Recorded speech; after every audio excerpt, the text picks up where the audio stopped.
ഹരേ കൃഷ്ണ. കണ്ണൻ്റെ ഓടക്കുഴലിലേക്ക് എല്ലാവർക്കും സ്വാഗതം. രാധാകൃഷ്ണന്മാരുടെ ഭക്തിസാന്ദ്രമായ മറ്റൊരു കഥ കേട്ടാലോ? തികഞ്ഞ രാധാകൃഷ്ണ ഭക്തരായിരുന്നു ദേവദത്തനും സുഭദ്രാമ്മയും. ഇവർക്ക് 2 ആൺമക്കളുണ്ടായിരുന്നു. കൃഷിയും ഗോക്കളെ പരിപാലിച്ചുകൊണ്ടും ആ കുടുംബം നല്ല രീതിയിൽ മുന്നോട്ട് പോയി. ആ ഗ്രാമത്തിലെ അറിയപ്പെടുന്ന അത്യാവശ്യം സാമ്പത്തികമുള്ള ഒരു കുടുംബമായിരുന്നു ദേവദത്തൻ്റേത്. അവരുടെ വീട്ടിൽ അവർക്ക് സഹായിയായി ഒരു കാളിയമ്മൂമ്മയും ഉണ്ടായിരുന്നു. ഒഴിവ് കിട്ടിയാൽ ദേവദത്തനും സുഭദ്രാമ്മയും ആദ്യം പോകുന്നത് വൃന്ദാവനത്തിലേക്കാണ്. വൃന്ദാവനത്തിലെത്തിയാൽ രാധാകൃഷ്ണന്മാർക്ക് പൂജകളെല്ലാം ചെയ്ത് പ്രാർത്ഥനയിൽ മുഴുകി അങ്ങനെയിരിക്കും. മതിവരവോളം അവിടെ ചിലവഴിച്ചതിനു ശേഷമേ അവർ സ്വഗൃഹത്തിലേക്ക് തിരിച്ചു പോകാറുള്ളൂ. അതുകൊണ്ട് രാധാകൃഷ്ണന്മാരുടെ അനുഗ്രഹം വേണ്ടുവോളം ഉണ്ടായിരുന്നു. ഒരിക്കൽ ദേവദത്തനും സുഭദ്രാമ്മയും വൃന്ദാവനത്തിൽ പോയി രാധാകൃഷ്ണന്മാർക്ക് പൂജയെല്ലാം നടത്തി തിരിച്ച് സ്വഗൃഹത്തിലേക്ക് മടങ്ങി വരുന്ന സമയം ഒരു കാട്ടരുവിയുടെ തീരത്ത് കൂടി നടന്നു വരുമ്പോൾ ഒരു കുഞ്ഞു കുട്ടിയുടെ കരച്ചിൽ കേട്ടു. കുട്ടിയുടെ കരച്ചിൽ കേട്ട ഭാഗത്തേക്ക് ദേവനും സുഭദ്രയും ഓടിയെത്തി. അവർ നോക്കുമ്പോൾ തിമിർത്തൊഴുകുന്ന പുഴയുടെ തീരത്ത് പുല്ലുകൾ നിറഞ്ഞ ഭാഗത്ത് ഒരു കുഞ്ഞു പെൺകുട്ടി കൈകാലുകൾ അടിച്ച് കരയുകയാണ്. സുഭദ്രാമ്മ ഓടിച്ചെന്ന് ആ കുഞ്ഞിനെ വാരിയെടുത്തു. സുഭദ്രാമ്മയെ കണ്ടപാടെ ആ കുഞ്ഞെ കരച്ചിൽ നിർത്തി. ദേവനും സുഭദ്രയും ചുറ്റും നോക്കി. പക്ഷേ അവിടെയൊന്നും ആരെയും കണ്ടില്ല. ആരോ ഈ കുഞ്ഞിനെ ഉപേക്ഷിച്ചു പോയതാണെന്ന് അവർക്ക് മനസ്സിലായി. പക്ഷേ ദേവദത്തനും സുഭദ്രയും ഞങ്ങൾക്ക് രാധാകൃഷ്ണന്മാർ തന്ന നിധിയാണെന്ന് ഉറച്ചു വിശ്വസിച്ചു. അവർ ആ കുഞ്ഞിനെ വീട്ടിലേക്ക് കൊണ്ടുപോയി. അതീവ രാധാകൃഷ്ണ ഭക്തരായ ദേവനും സുഭദ്രയും രാധാകൃഷ്ണന്മാർ തങ്ങൾക്ക് നൽകിയ ആ കുഞ്ഞിനെ രാധ എന്ന് നാമകരണം ചെയ്തു. എന്നിട്ട് അവളെ സ്വന്തം മകളായി വളർത്തി. അവരുടെ 2 ആൺമക്കളുടെ കൂടെ കളിച്ചും ചിരിച്ചും രാധ വളർന്നു. കുട്ടികളുടെ ഈ കളിയും ചിരിയുമെല്ലാം വീട്ടിലെ എല്ലാവർക്കും ആനന്ദം നൽകി. ആ കുടുംബത്തിലെ ഒരാളൊഴികെ.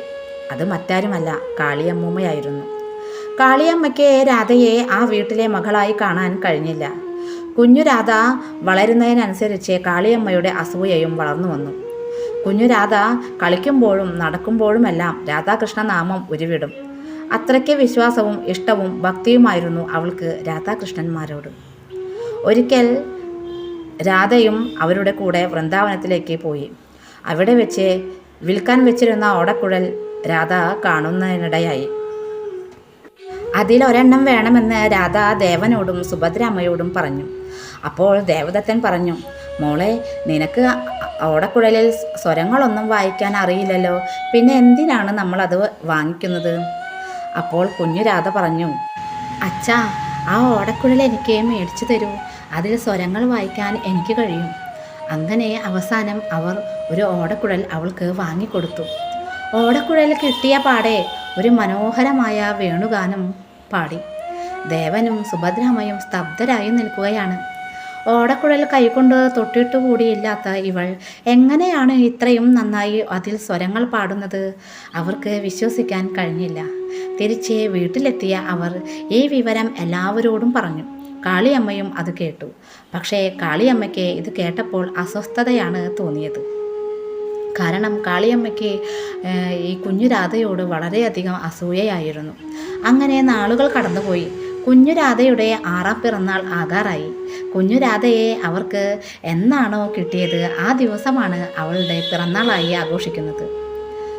കുഞ്ഞു രാധയുടെ പിറന്നാൾ അതിഗംഭീരമാക്കണമെന്ന് അവർ തീരുമാനിച്ചു. അങ്ങനെ രാധയുടെ പിറന്നാൾ ദിനമെത്തി. പ്രഭാതത്തിൽ ക്ഷേത്ര ദർശനം നടത്തി വീട്ടിൽ വന്ന് എല്ലാവരും പിറന്നാൾ ആഘോഷിക്കുകയാണ്. ഉച്ചയ്ക്ക് വിഭവസമൃദ്ധമായ സദ്യയ്ക്ക് ശേഷം എല്ലാവരും വീടിൻ്റെ ഉമ്മറത്തിരുന്ന് വിശ്രമിക്കുകയാണ്.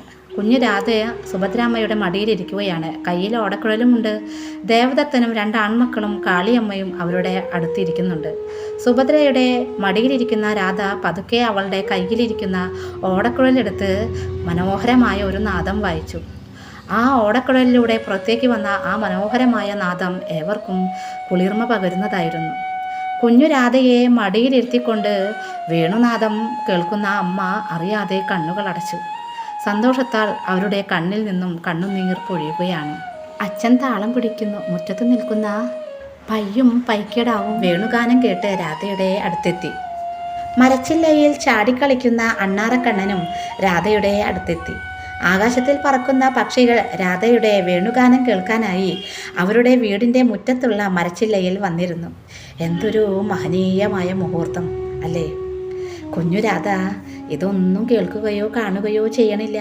അവൾ കണ്ണുകൾ അടച്ച് ആസ്വദിച്ച് വേണുഗാനം വായിക്കുകയാണ്.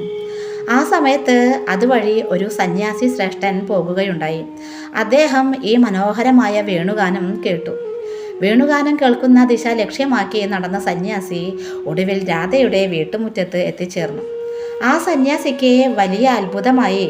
അതാ ഒരു കൊച്ചു പെൺകുട്ടി താൻ ഇതുവരെ കേട്ടിട്ടില്ലാത്ത അത്ര മനോഹരമായി വേണുഗാനം പൊഴിക്കുന്നു, അതും അവളുടെ അമ്മയുടെ മടിയിലിരുന്ന്. ഈ കാഴ്ച കണ്ട മുനി പക്ഷേ ചിന്തിച്ചത് ഇത് യശോദാമ്മയുടെ മടിയിലിരുന്ന് ഓടക്കുഴൽ വായിക്കുന്ന കണ്ണനാണോ എന്നാണ്. ദേവദത്തനും സുഭദ്രാമയും ആ മുനിയെ ആദരിച്ചിരുത്തുകയും ഇന്ന് തങ്ങളുടെ മകളുടെ പിറന്നാളാണെന്നും അങ്ങ് ഇവിടുന്ന് ഭക്ഷണം കഴിക്കണമെന്നും ഞങ്ങളെ അനുഗ്രഹിക്കണമെന്നും പറഞ്ഞു. മുനിക്ക് ഏറെ സന്തോഷമായി. അദ്ദേഹം സദ്യയെല്ലാം കഴിച്ചതിന് ശേഷം അവിടുന്ന് പോകാനിറങ്ങി. പോകുന്നതിന് മുൻപ് കുഞ്ഞു രാധ അദ്ദേഹത്തിൻ്റെ കാൽക്കൽ വീണ് അനുഗ്രഹം വാങ്ങി. ഇത്രയും മനോഹരമായി വേണുഗാനം പൊഴിക്കുന്ന ഈ കുട്ടിക്ക് അവളുടെ ഈ പിറന്നാൾ ദിനത്തിൽ എന്ത് സമ്മാനമാണ് കൊടുക്കുക എന്ന് സന്യാസി ആലോചിച്ചു. പിന്നെ ഒട്ടും താമസിച്ചില്ല. അദ്ദേഹത്തിൻ്റെ ഭാണ്ഡക്കെട്ട് തുറന്ന് രാധാകൃഷ്ണന്മാരുടെ ഒരു ലോക്കറ്റ് കുഞ്ഞു രാധയ്ക്ക് സമ്മാനമായി നൽകി. രാധയ്ക്ക് ഒരുപാട് സന്തോഷമായി. അവൾ അദ്ദേഹത്തോട് നന്ദി പറഞ്ഞു. രാധയെയും ആ കുടുംബത്തെയും അനുഗ്രഹിച്ച് ആ സന്യാസി യാത്രയായി. പിന്നീട് രാധ എപ്പോൾ ഓടക്കുഴൽ വായിക്കുന്നോ അപ്പോഴെല്ലാം ആ ലോക്കറ്റും അവളുടെ കയ്യിലുണ്ടാകും. കുഞ്ഞു രാധയുടെ ഈ അസാമാന്യ കഴിവിൽ ഒരുപാട് അസൂയ ഉണ്ടായിരുന്ന കാളിയമ്മ രാധ ഇനി ഓടക്കുഴൽ വായിക്കാൻ പാടില്ല എന്ന് തീരുമാനിച്ചു. അതിനായി അവർ ആരുമില്ലാത്ത തക്കം നോക്കി പൂജാമുറിയിൽ കയറുകയും അവിടെ ഉണ്ടായിരുന്ന ഓടക്കുഴലും രാധാകൃഷ്ണന്മാരുടെ ലോക്കറ്റും എടുത്ത് തൻ്റെ കട്ടിലിൻ്റെ അടിയിൽ തുണിയെല്ലാം എടുത്തു വയ്ക്കുന്ന പെട്ടിയുടെ ഏറ്റവും താഴെയായി ഒളിപ്പിച്ചു വെച്ചു. ഇതിനിടയിൽ തൊടിയിൽ കളിച്ചുകൊണ്ടിരുന്ന രാധ ഓടക്കുഴലും ലോക്കറ്റും എടുക്കാനായി പൂജാമുറിയിലേക്ക് ഓടി. പൂജാമുറിയിൽ കയറി നോക്കിയപ്പോൾ ലോക്കറ്റും ഓടക്കുഴലും അവിടെ കാണാനില്ല. കുഞ്ഞു രാധയ്ക്ക് ആകെ വിഷമമായി. അവൾ എല്ലാവരോടും ചോദിച്ചു, ഓടക്കുഴലും ലോക്കറ്റും കണ്ടോ എന്ന്. വീട്ടിലെ ആരും അത് കണ്ടില്ല. ആദ്യമായാണ് ഒരു സാധനം വീട്ടിൽ നിന്ന് ഇങ്ങനെ കാണാതെ പോകുന്നത്. പാവം രാധ ആകെ വിഷമത്തിലായി. അവൾ സങ്കടം സഹിക്കാനാവാതെ ഏങ്ങലടിച്ച് കരയുകയാണ്. അത് കണ്ട് അച്ഛനെ വളരെ വിഷമമായി. അച്ഛൻ പറഞ്ഞു, മോള് വിഷമിക്കണ്ട, നാളെ തന്നെ നമുക്ക് വൃന്ദാവനത്തിലേക്ക് പോയി ഒരു ഓടക്കുഴലും ലോക്കറ്റും മേടിക്കാമെന്ന് അച്ഛൻ പറഞ്ഞു. രാധ പറഞ്ഞു, എനിക്ക് പുതിയ ഓടക്കുഴലും ലോക്കറ്റും വേണ്ട അച്ഛാ, എനിക്ക് എൻ്റെ കാണാതായി പോയ ആ ഓടക്കുഴലും ലോക്കറ്റും മാത്രം മതി. കുഞ്ഞു രാധയ്ക്ക് അത് അത്രയേറെ പ്രിയപ്പെട്ടതായിരുന്നു. ദേവനും സുഭദ്രയും അവളെ ഒരുവിധം പറഞ്ഞ് സമാധാനിപ്പിച്ചു. ഇതിനിടയിൽ മുറിയിൽ പെട്ടെന്ന് കാളിയമ്മയുടെ കരച്ചിൽ കേട്ടു. അയ്യോ, എൻ്റെ അമ്മ ഓടി വരണേ എന്ന് എല്ലാവരും ഓടിച്ചെന്നപ്പോൾ കാളിയമ്മ കട്ടിലിൽ കിടക്കുകയാണ്. അവർക്ക് കട്ടിലിൽ നിന്ന് എണീക്കാൻ സാധിക്കുന്നില്ല. കാളിയമ്മയുടെ 2 കൈയിലും അതിശക്തമായ വേദന. കൈ കുത്തിയാലല്ലേ എണീക്കാൻ പറ്റുക, കൈ കുത്താനേ പറ്റുന്നില്ല. ഒന്ന് തിരിഞ്ഞു കിടക്കാനോ സാധിക്കുന്നില്ല. ദേവദത്തൻ പെട്ടെന്ന് തന്നെ ഒരു വൈദ്യനെ അവിടേക്ക് വരുത്തി. അദ്ദേഹം തൈലവും വേറെ മരുന്നുകളെല്ലാം പുരട്ടിയിട്ടും കൈകളിലെ വേദനയ്ക്ക് ഒരു കുറവുമില്ല. അദ്ദേഹം 2 ദിവസത്തേക്കുള്ള തൈലവും മരുന്നും എല്ലാം കൊടുത്തിട്ട് വൈദ്യൻ പോയി. കാളിയമ്മയുടെ വേദന കണ്ടിട്ട് കുഞ്ഞു രാധയ്ക്ക് ആകെ സങ്കടമായി. അവൾ കാളിയമ്മയുടെ അടുത്തിരിക്കുകയാണ്. ആ കുഞ്ഞു കൈകൾ കൊണ്ട് രാധ കാളിയമ്മയുടെ കൈ തടവുകയാണ്. കുഞ്ഞു രാധ തടവുമ്പോൾ കാളിയമ്മയ്ക്ക് എന്തെന്നില്ലാത്ത ആശ്വാസം തോന്നി. കുഞ്ഞു രാധ കാളിയമ്മയുടെ കൈകൾ തടവി കൊടുക്കുമ്പോൾ കാളിയമ്മയുടെ കണ്ണിൽ നിന്നും കണ്ണുനീർ ധാരധാരയായി ഒഴുകുകയാണ്. അതുകൊണ്ട് രാധ പറയുകയാണ്, പേടിക്കണ്ട കേട്ടോ, വേദന വേഗം മാറും. ഇത് കേട്ടപ്പോൾ കാളിയമ്മയ്ക്ക് വളരെ വിഷമമായി. താൻ ചെയ്തു പോയ തെറ്റേ അവർക്ക് ഏറ്റു പറയണമെന്നുണ്ട്. പക്ഷേ അത് പറഞ്ഞാൽ അവർ തന്നെ പുറത്താക്കിയാലോ, അതുകൊണ്ട് ഒന്നും പറഞ്ഞില്ല. പക്ഷേ മനസ്സിൽ കാളിയമ്മ തൻ്റെ തെറ്റ് ഏറ്റു പറഞ്ഞുകൊണ്ടിരുന്നു. പിറ്റേന്ന് രാവിലെ ദേവദത്തനും സുഭദ്രാമയും കുട്ടികളും കൂടി വൃന്ദാവനത്തിലേക്ക് പുറപ്പെട്ടു. ആ നിമിഷത്തിലും രാധയുടെ പ്രാർത്ഥന തൻ്റെ കാണാതെ പോയ ഓടക്കുഴലും ലോക്കറ്റും കിട്ടണേ എന്നായിരുന്നു.